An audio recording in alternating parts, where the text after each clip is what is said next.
Imagine buying the fastest car in the world and discovering it randomly turns into a shopping cart. Not after months, not after hours, in fractions of a second.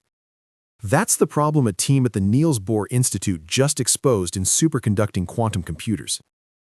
Because one of the least glamorous, most stubborn bottlenecks in quantum computing isn't just the average error rate. It's that qubits don't always behave like stable components. They can be good for a moment, then suddenly become bad, and if your measurement system is too slow, you never even see the failure happen.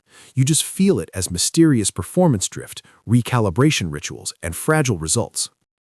This new work, published in Physical Review X, tracks those rapid fluctuations in real time, roughly 100 times faster than previous approaches. Using a fast FPGA controller that updates a Bayesian model after every measurement. And the punchline is simple. They can now watch qubits go bad on sub-second timescales instead of discovering it after the damage is done. So today we're going to unpack this like an engineer. What does good to bad actually mean? Why couldn't we already see it? What did they build that makes it visible? And why this changes the scaling conversation for superconducting quantum processors. Let's start with the metric at the center of the story. A superconducting qubit is a tiny circuit, often a transismon, cooled near absolute zero so it can behave quantum mechanically. One of the most basic health measures for a qubit is how quickly it leaks energy into its environment. That's called the relaxation time, T1. Long T1 is good, short T1 is bad.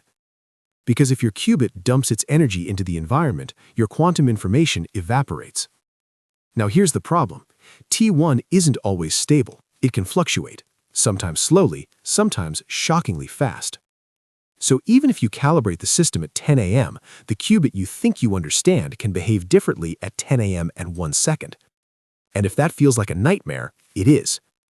Because scaling quantum computers means you must operate many qubits reliably, not just build them.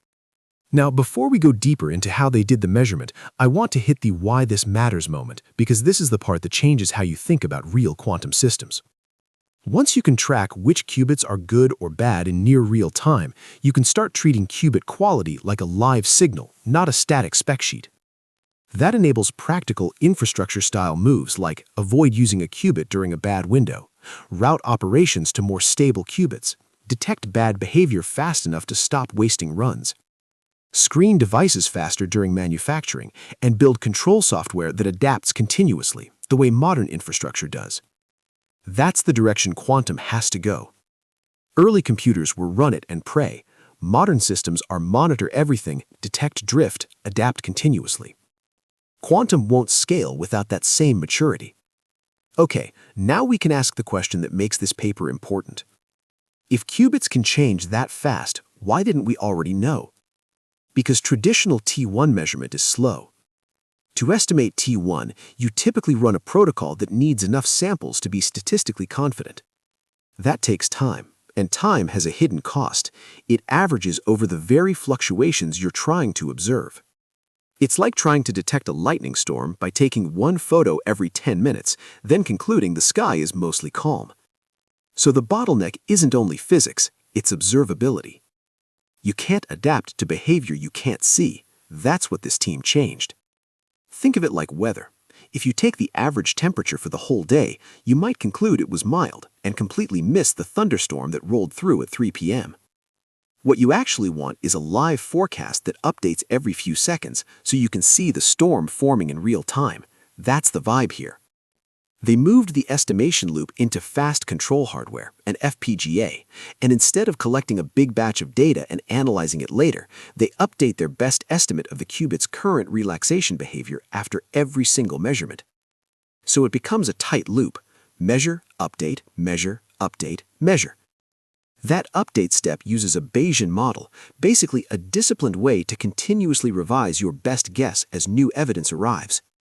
And because the whole loop runs on the FPGA, it's fast enough to update on the order of milliseconds, fast enough to follow the fluctuations instead of smearing them into an average. And once they can do that, they can show something that's operationally brutal. Qubit performance can shift on sub-second timescales, fast enough that your calibration assumptions can be wrong while you're still running the experiment. They demonstrate this tracking on two fixed-frequency superconducting transmon qubits. They report average relaxation times around 0.17 milliseconds, and that the relaxation time can occasionally exceed 0.5 milliseconds. In other words, the same hardware can move between not great and meaningfully better, and it can do it fast.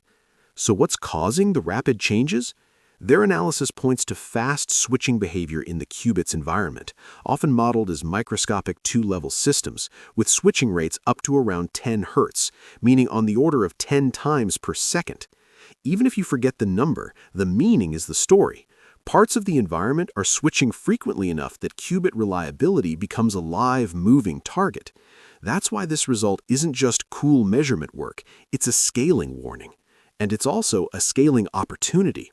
Because once you can track these fluctuations in real time, you can start building higher-level strategies that treat qubits the way we treat components in real systems, monitor them, score them, route around failures, and adapt continuously. Now, one important sentence of honesty, because we don't want to oversell this. This work doesn't magically fix decoherence. It gives you a fast dashboard for one major failure mode, and that's the first step towards reacting intelligently. And that brings us to the bigger takeaway.